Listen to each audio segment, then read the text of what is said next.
جو شخص دنیا میں بلند سے بلند مقام حاصل کرنا چاہتا ہے، ترقی حاصل کرنا چاہتا ہے، ہمیشہ کی کامیابی اور کامرانی حاصل کرنا چاہتا ہے، تو اے انسان تو دنیا میں 5 کام کر لے،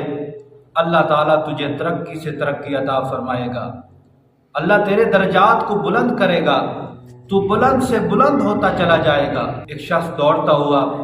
حضرت ابو درداء رضی اللہ تعالیٰ عنہ کے پاس پہنچتا ہے کہ حضرت مجھے کوئی ایسی نصیحت کر دیجئے جس سے میں ترقی کے زینوں پہ چلتا جاؤں گا، بلند درجات اختیار کرتا چلا جاؤں گا۔ تو حضرت ابو درداء رضی اللہ تعالیٰ عنہ جنہیں حکیم الامت کہا جاتا ہے، فرماتے ہیں میں تجھے 1 نہیں 2 نہیں 5 ایسے کام بتاؤں گا، 5 ایسی نصیحت کروں گا، تو ان پر عمل کرتا جا، دن بدن تو ترقی کے زینے پہ چلتا جائے گا۔